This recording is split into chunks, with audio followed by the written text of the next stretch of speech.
Hello students, welcome to the channel JAC board number 1। तो आज से हम लोग शुरू करने वाले हैं एक न्यू चैप्टर। और ये बहुत ही इम्पॉर्टेंट बात है कि आप लोगों को पता होना चाहिए कि आर्ट्स, कॉमर्स और साइंस तीनों बैकग्राउंड के स्टूडेंट को इस चैप्टर को पढ़ना है और इस सब्जेक्ट को पढ़ना है जो कॉमन कोर्स 5 के अंतर्गत आता है। ऊपर में आप लोग देख रहे हैं CC5। ये सिर्फ BSc के स्टूडेंट को नहीं, BA और BCom वाले स्टूडेंट को भी पढ़ना है जो सेमेस्टर 2 के अंदर अभी हैं। आप लोगों को फिर से बता दें कि जो CC5 है इससे आप लोगों का 75 मार्क्स का क्वेश्चंस पूछा जाएगा और वो भी ऑब्जेक्टिव रहने वाला है। टोटल नंबर ऑफ क्वेश्चंस जो पूछा जाएगा पिछले चैप्टर में भी बताया गया था 25 रहने वाला है। और इस चैप्टर से जो प्रोबेबिलिटी एंड स्टैटिक्स बहुत ही इंपॉर्टेंट चैप्टर है और सबसे ज़्यादा जो क्वेश्चंस पूछे जाने वाला है वो इसी चैप्टर से। टोटल नंबर ऑफ क्वेश्चंस कितना पूछेगा वो हम लोग देखेंगे और कितना नंबर का मार्क्स इस चैप्टर से रहने वाला है उसको भी देखने वाले हैं। उसके बाद हम लोग चैप्टर को स्टार्ट करते हैं। तो चलिए शुरू करते हैं। देखिए इसके अंदर probability and statics total marks 18 marks का यहाँ पे क्वेश्चंस आप लोगों का रहने वाला है, जिसमें से 6 क्वेश्चंस ऑब्जेक्टिव टाइप है। VVU के सिलेबस के अनुसार से 6 क्वेश्चंस पूछेगा, MCQ टाइप रहेगा। 18 marks means 1 questions is equal to 3 marks. और एक क्वेश्चन बनाते हैं डायरेक्टली आपको 3 मार्क्स मिलने वाला है, राइट। तो ये है इस चैप्टर से मार्क्स का डिस्ट्रीब्यूशन एंड क्वेश्चंस का डिस्ट्रीब्यूशन। अब चलिए हम लोग स्टार्ट करते हैं प्रोबेबिलिटी एंड स्टैटिक्स। तो इसमें 2 पार्ट है, एक प्रोबेबिलिटी एंड एक स्टैटिक्स है। बहुत ही सिंपल तरीके से हम लोग प्रोबेबिलिटी और स्टैटिक्स को ख़त्म करेंगे क्योंकि ये सब चीज़ें बेसिक चीज़ें हैं जो रियल लाइफ में हम लोग डेली यूज करते रहते हैं। तो देखिए प्रोबेबिलिटी को हम लोग स्टार्ट करने से पहले कुछ इम्पॉर्टेंट टर्म को जानेंगे, राइट, जो हमको हेल्प करेगा कि प्रोबेबिलिटी क्या होता है वो समझने में और उसके क्वेश्चंस को सॉल्व करने में। बहुत ही सिंपल टाइप का क्वेश्चंस रहता है जो आप लोग चुटकियों में बना सकते हैं। तो देखिए हम लोग शुरू कर रहे हैं यहाँ पे प्रोबेबिलिटी।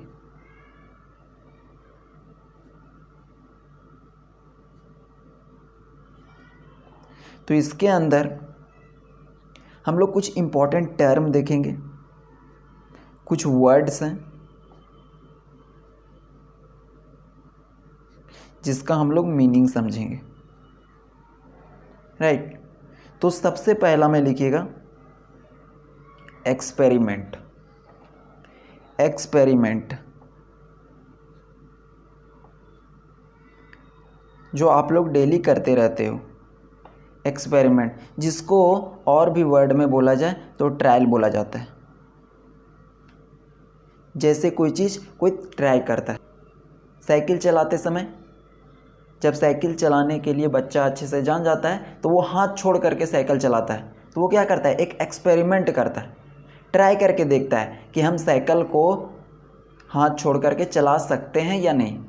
आप लोग देखे होंगे कि रास्ते में जब कोई बाइक चलाता है तो आगे वाला चक्का को उठा देता है और सिर्फ पीछे वाले चक्के से चलते रहता है। तो वो क्या कर रहा है, एक्सपेरिमेंट कर रहा है, ट्राई करके देख रहा है कि हम कर पा रहे हैं या नहीं। और आप लोग भी बहुत ज़्यादा एक्सपेरिमेंट करते होंगे। गांव के लोग तो बहुत ज़्यादा ही करते हैं। जो बिचाली होता है उसमें कभी कभी आग लगा करके देखते हैं और उसी एक्सपेरिमेंट में पूरा बिचाली को ही जला देते हैं। आग में घी डाल करके देखते हैं कि वो ज़्यादा लहरता है या नहीं। तो ये सब क्या हो गया, एक्सपेरिमेंट हो गया रियल लाइफ का। तो जो हम लोग यहाँ पे एक्सपेरिमेंट करेंगे वो पैसा का करेंगे, वो ताश का करेंगे जो सभी लोग पेड़ के नीचे छुपकर खेला करते हैं। तो देखिए एक्सपेरिमेंट 2 टाइप्स का है जनरली। एक्सपेरिमेंट का मतलब समझ गए कि किसी चीज़ को ट्राई करना रियल लाइफ में। और हम लोग यहाँ पे जो एक्सपेरिमेंट करेंगे वो पैसा मतलब सिक्का, जो अभी के लाइफ का सबसे इम्पोर्टेंट चीज़ है। और दूसरा है ताश, जो गांव के अंदर बहुत ज़्यादा बेरोजगार लोग खेलते रहते हैं। और देखेंगे लूडो का गट्टी। तो जनरली 3 ही एक्सपेरिमेंट करने वाले हैं। तो एक्सपेरिमेंट का 2 टाइप्स है जनरली। तो पहला लिखिएगा डिटर्मिनिस्टिक,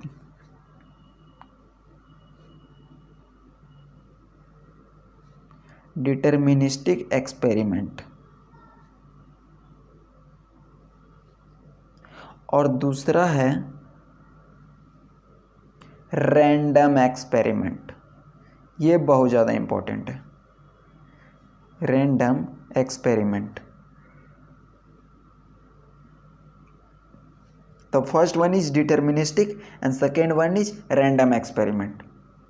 तो ये डिटर्मिनिस्टिक एक्सपेरिमेंट क्या होता है? तो डिटर्मिनिस्टिक एक्सपेरिमेंट में ऐसा एक्सपेरिमेंट होता है ना, जिसमें हम लोगों को आउटकम पहले से ही पता चल जाता है। जैसे किसी कॉइन को टॉस करेंगे तो हम लोग पहले बता देंगे कि उस कॉइन में क्या आने वाला है। तो ये एक प्रकार का चीटिंग एक्सपेरिमेंट भी कहा जा सकता है। यहाँ पे चीट करके जीता जाता है, जो महाभारत में हुआ था। कौरवों ने पांडवों को हराया था। वो जो पासा रखे हुए थे कौरव लोग, वो क्या होता था ना कि जब भी एक्सपेरिमेंट करते थे तो उन्हीं के साथ आ जाता था। बार बार जो वो चाहते थे वही आता था।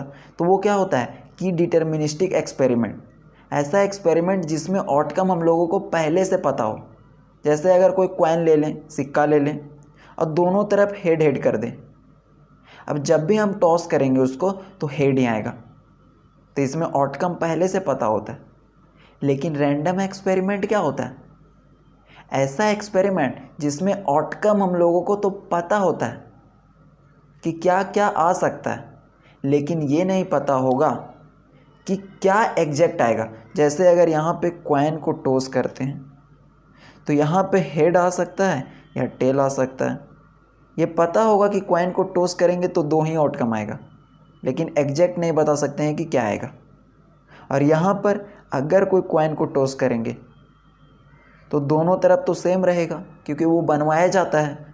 तो यहाँ पर हेड ही आ सकता है और यहाँ पर भी हेड आ सकता है, दोनों तरफ हेड ही आएगा। तो ये डिटर्मिनिस्टिक एक्सपेरिमेंट है जिसमें आउटकम हम लोगों को एग्जैक्टली पता होता है, लेकिन इसमें क्या आएगा वो हम लोग एग्जैक्टली पहले नहीं बता सकते।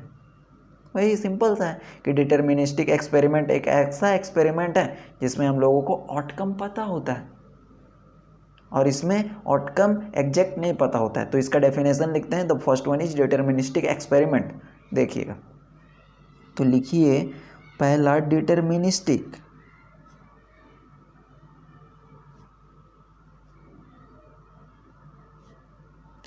Experiment.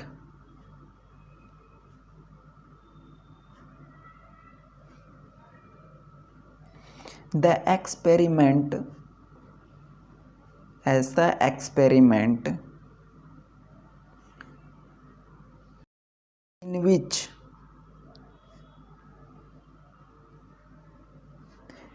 we are able to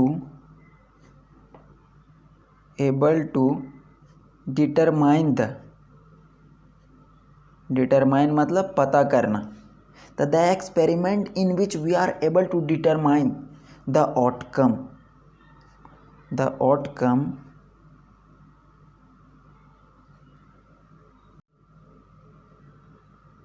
in advance।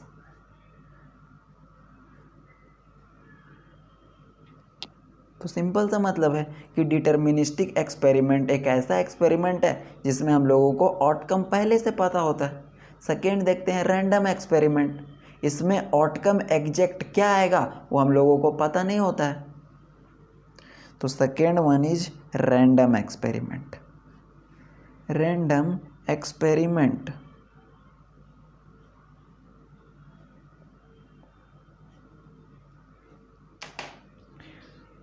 तो इसका डेफिनेशन लिखिए कि एन एक्सपेरिमेंट, एन क्यों लगा रहे हैं आप लोगों को पता होगा, क्योंकि यहाँ पे भावेल है, यहाँ पर भी एन लगा लीजिएगा।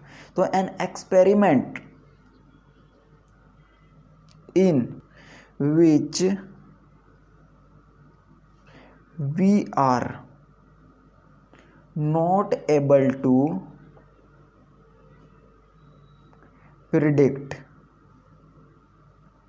प्रिडिक्ट मतलब पता लगाना, राइट। डिटरमाइन मतलब पता करना, पता लगाना, दोनों सेम ही वर्ड है। तो इसके अंदर हम लोग एडवांस में प्रिडिक्ट नहीं कर सकते क्या कि आउटकम एग्जैक्ट क्या आएगा। तो an experiment in which we are not able to predict the outcome in advance, हम लोग एडवांस में आउटकम को पता नहीं लगा सकते। तो एग्जाम्पल में क्या क्या हो जाएगा, तो टॉस ए कॉइन, एक कॉइन को टॉस करना, राइट। तो अगर कोई कॉइन है, इसको हम लोग टॉस करेंगे तो या तो हेड आएगा या तो टेल आएगा, लेकिन हम लोग एग्जैक्ट पहले नहीं बता सकते कि क्या आने वाला है। और इसके अंदर एक इम्पॉर्टेंट सेंटेंस है जिसको लिखिएगा कि इट हैज मतलब रैंडम एक्सपेरिमेंट में it has more than one outcome, इसके अंदर एक से अधिक आउटकम होता है। क्योंकि अगर एक आउटकम होगा तो कोई भी बता देगा कि आउटकम क्या आने वाला है। और आउटकम मतलब समझ रहे हो ना, ये जो हेड आता है, ये जो टेल आता है, इसी को तो आउटकम बोलते हैं। तो इसके अंदर एक से अधिक आउटकम होता है। अगर एक होगा तो हम लोग पहले पता कर लेंगे, तो वो वैसे डिटर्मिनिस्टिक एक्सपेरिमेंट में आ जाएगा, राइट। तो रैंडम एक्सपेरिमेंट में आप लोग समझ गए और डिटर्मिनिस्टिक भी आप लोग समझ गए। अब दूसरा टर्म देखते हैं। पहला टर्म क्या देखें हम लोग, एक्सपेरिमेंट क्या होता है। दूसरा टर्म सैंपल पॉइंट। तो सेकेंड टर्म लिखिए सैंपल पॉइंट, SAMPLE पॉइंट। बहुत आसान चीज़ें। सैंपल पॉइंट क्या होता है, तो जो आउटकम आता है ना उसी को क्या बोला जाता है, सैंपल पॉइंट बोला जाता है। तो the outcome of a random experiment, outcome of a random experiment, random experiment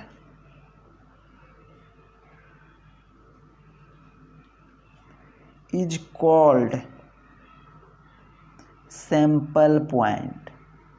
तो कोई भी जो सैंपल पॉइंट होता है ना, वो रैंडम एक्सपेरिमेंट का क्या होता है, आउटकम होता है। उसी को क्या बोला जाता है, सैंपल पॉइंट। एग्जाम्पल के लिए देखिए, अगर हम लेते हैं एक कॉइन, इसको टॉस किए, मतलब एक बार फेंके, तो क्या क्या आ सकता है, एक बार हेड और एक बार tell.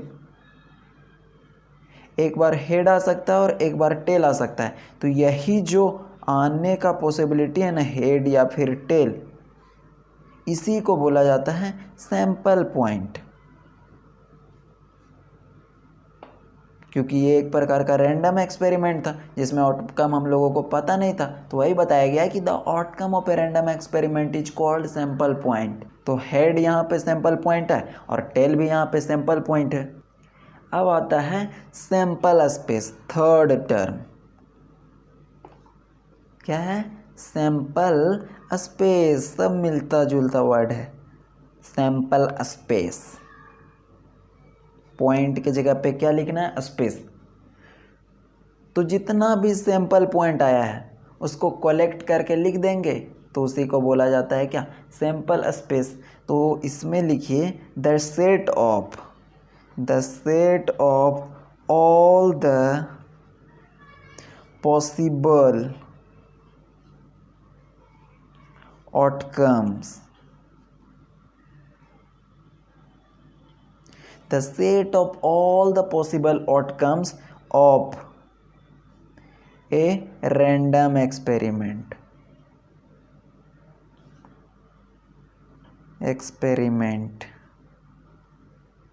is called sample space। इसी को क्या बोला जाता है, सैंपल स्पेस बोला जाता है। तो वो क्या है, एग्जाम्पल से देखते हैं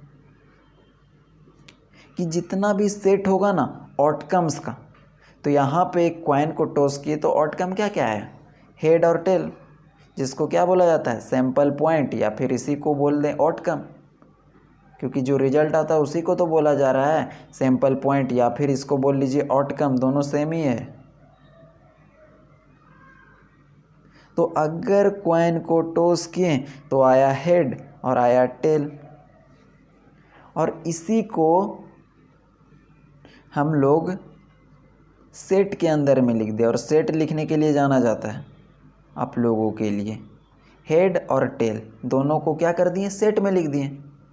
अब ये एस क्या है, तो एस है वो सैंपल स्पेस को रिप्रेजेंट कर रहा है, एस का मतलब सैंपल स्पेस। तो यहाँ से ये पॉइंट में लिख लीजिए कि it is denoted by, it का मतलब क्या, सैंपल स्पेस, ये सैंपल स्पेस को एस के द्वारा डिनोट किया जाता है। तो यहाँ पे सैंपल स्पेस में जितना भी आउटकम्स आया था उसको सेट के अंदर लिख दिए, उसी को बोला गया सैंपल स्पेस। फोर्थ टर्म देखते हैं, finite sample space, finite sample space, नाम से ही पता चल रहा है कि ये भी एक प्रकार का सैंपल स्पेस है, लेकिन फाइनाइट है। फाइनाइट का मतलब जिसको हम लोग काउंट कर सकते हैं। तो यहाँ से इसका डेफिनेशन में लिखिएगा कि द सैंपल स्पेस, ये भी तो एक प्रकार का सैंपल स्पेस ही है, which has finite number of outcomes. तो इसका जो आउटकम्स होगा ना वो क्या होगा, फाइनाइट होगा, इज कॉल्ड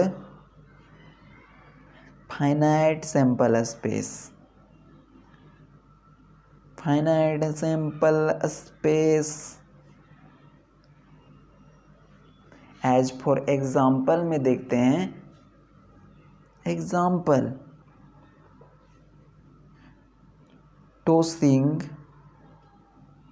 एक क्वाइन को टॉस करते हैं, तो जब एक क्वाइन को फेंकेंगे तो आउटकम क्या क्या आएगा, तो जो आउटकम्स आएगा या तो हेड आएगा या तो टेल आएगा। तो ये जो आउटकम है उसको हम लोग क्या कर सकते हैं, काउंट कर सकते हैं, तो वही हो गया फाइनाइट सैंपल स्पेस। तो यहाँ पे हम लोग इससे भी लिख सकते हैं कि सैंपल स्पेस में क्या आया, क्योंकि एस रिप्रेजेंट करता है सैंपल स्पेस, हेड और टेल। तो हम लोग काउंट कर ले रहे हैं, एक और एक दो, तो दो सैंपल पॉइंट आया या फिर दो आउटकम आया सैंपल स्पेस का, तो ये हो गया फाइनाइट सैंपल स्पेस। अगर हम लोग लूडो का गोटी को थ्रो करते हैं, तो दूसरा एग्जांपल में लिखिए, थ्रो अ डाई, डाई का मतलब वही लूडो का गोटी। अब डाई का मतलब मरना मत बोलिएगा, ये होता है लूडो का गाटी। तो इसको फेंकेंगे तो क्या क्या आ सकता है, तो इसको फेंकने पे एक आ सकता है, 1 2 3 4 5 और 6। तो एक डाई को जब थ्रो करेंगे ना तो 6 आउटकम ये आ सकता है, दूसरा ये, तीसरा ये, चौथा ये, पांचवा ये, छठा ये। तो यही जो आउटकम्स आता है उसको क्या बोला जाता है, सैंपल पॉइंट्स। और इसी को अगर सेट के अंदर लिख दें तो उसके लिए कर्ली ब्रेसेस लगा करके और एस से रिप्रेजेंट करते हैं, तो इसको बोला जाता है सैंपल स्पेस, राइट। तो ये भी क्या हो गया, फाइनाइट हो गया, क्योंकि इसके अंदर जितना भी सैंपल पॉइंट है वो काउंट कर सकते हैं, 6 है, इसके अंदर 2 है, तो ये फाइनाइट सैंपल स्पेस के अंतर्गत आता है। एक और लास्ट टर्म देखते हैं, इवेंट। इवेंट क्या होता है, इवेंट जिसका मतलब क्या होता है, घटना। जो हम लोगों के आसपास घटते रहता है और हर दिन घटता है, तो वही इवेंट हम लोग आगे देखते हैं कि इवेंट का मतलब प्रोबेबिलिटी में क्या होता है, राइट। तो फिफ्थ टर्म में आप लोग लिखिएगा इवेंट। इवेंट, अब इसका डेफिनेशन देखते हैं कि इवेंट क्या होता है। तो जो इवेंट होता है ना, वो सैंपल स्पेस का सबसेट होता है। अब सबसेट क्या होता है, ये सब तो सेट थ्योरी में बताया गया है, राइट। तो ये सैंपल स्पेस का सबसेट होता है। तो इसका डेफिनेशन लिखिए कि a subset of the sample space, sample space, अभी एग्जांपल से क्लियर हो जाएगा, इज कॉल्ड एन इवेंट, उसको इवेंट बोला जाता है। इसको डिनोट कैसे किया जाता है, तो it is denoted by A B C D E, A1 B1 C1 D1 E1, मतलब अल्फ़ाबेटिकल लेटर के द्वारा डिनोट किया जाता है। और अगर वो कम हो जाए तो उसके नीचे A1 B1 C1 D1 इस टाइप के करके यूज करते हैं। एग्जाम्पल देख लीजिए। तो अगर पहला एग्जाम्पल देखते हैं, थ्रो ए डाई, एक डाई को थ्रो कीजिए। डाई को फेंकना है। अब डाई को फेंकेंगे तो इसमें क्या क्या आउटकम आ सकता है आप लोगों को पता है।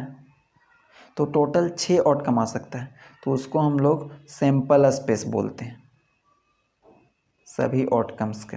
तो 1 2 3 4 5 और 6, ये 6 सैंपल पॉइंट आ सकता है, जिसको सैंपल स्पेस के रूप में ऐसे लिख सकते हैं। एक डाई को थ्रो करेंगे तो, और इवेंट क्या बोला कि ये subset of the sample space. तो इसी सैंपल स्पेस का अगर कोई सबसेट ले लेते हैं, सबसेट ले लेते हैं तो उसी को इवेंट बोल देंगे। तो मान लेते हैं कि एक इवेंट है ना, इसीलिए हम लोग ई के द्वारा डिनोट करते हैं। तो एक इवेंट लेते हैं E1, अब नाम लिया गया है, इससे डरना नहीं है। E1 एक इवेंट है जिसमें बोला जा रहा है कि getting an odd number, odd number आने का क्या इवेंट हो सकता है। तो ऑड नंबर कौन कौन होता है, 1 3 5। तो इवेंट में आ जाएगा 1 3 एंड 5। अगर दूसरा इवेंट बोला गया E2 इवेंट, अब E2 इसलिए लिया गया क्योंकि E1 ले लिया गया है। अब यहाँ पे E5 भी ले सकते हैं। It's all depend on me और यू, राइट। तो यहाँ से हम लोग इवेंट ले रहे हैं E2, जिसमें हम लोग क्या लाना चाह रहे हैं पता है, कि नंबर ग्रेटर देन 3, 3 से बड़ा नंबर हम लोग लाना चाह रहे हैं। तो ये सैंपल स्पेस देखिए, सैंपल स्पेस में 3 से बड़ा कौन कौन नंबर है, एक 4 है, एक 5 है और एक 6 है। अच्छा, 4 5 6 है। तो इसी को E2 करके, मतलब इवेंट 2 रिप्रेजेंट कर रहा है, और इसमें लिख दीजिए 4 5 6। तो E1 इवेंट में क्या हो गया, ऑड नंबर आने का इवेंट। E2 इवेंट में क्या होगा, 3 से ज़्यादा नंबर आने का इवेंट। तो वो ये हो गया। तो यही सब इवेंट है ना, वो क्या है, सबसेट है किसका, सैंपल स्पेस का, क्योंकि इसी के अंदर से तो ये सब आया है। और अगर ये सब इसके अंदर से आया है तो हम लोग इसको बोल सकते हैं कि E1 और E2 सबसेट है सैंपल स्पेस का, और जो सबसेट होगा उसको हम लोग इवेंट बोलेंगे। तो हम लोग बोल सकते हैं कि here E1 and E2 are event of S, S का मतलब सैंपल स्पेस। सैंपल स्पेस का क्या है, इवेंट। तो आज हम लोग प्रोबेबिलिटी का बेसिक से लेकर के जितना भी इम्पोर्टेंट टर्म था जो आप लोगों को आगे हेल्प करेगा to understand the probability in the better manner, उसको हम लोगों ने देख लिया, राइट। अब आप लोगों को करना क्या है कि जितना बताया गया उसको एक बार रिवाइज कर लेना है। बाकी मिलते हैं नेक्स्ट वीडियो में। Thank you.